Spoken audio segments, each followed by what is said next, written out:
these ideas, really are the founders for it.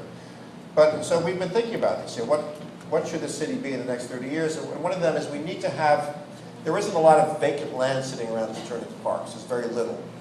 So you have to nip at the edges, and you have to convert brownfields. So a lot of the former factories that will never be factories again, the waterfront that will never be used for shipping again because the shipping has moved to the deep water ports and is all containerized.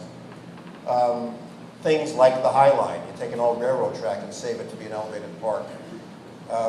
Part of the goal of Plan YC is to have a park or a playground within a 10-minute walk of every New Yorker. How do you do that if you can't buy land? It's unlikely that you can go in and tear down people's homes to build parks, though that has happened. The city has used eminent domain to acquire land to build parks.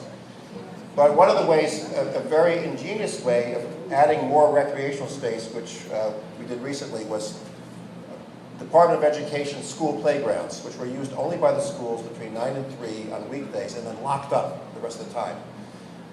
And we'd sort of stand there and look at these things and look at neighborhoods like Brownsville and Borough Park and other parts of the city that had very few parks and say, couldn't we just open these up? And for many years the answer was no, because the Department of Education didn't want to be bothered cleaning up the playgrounds after a busy weekend.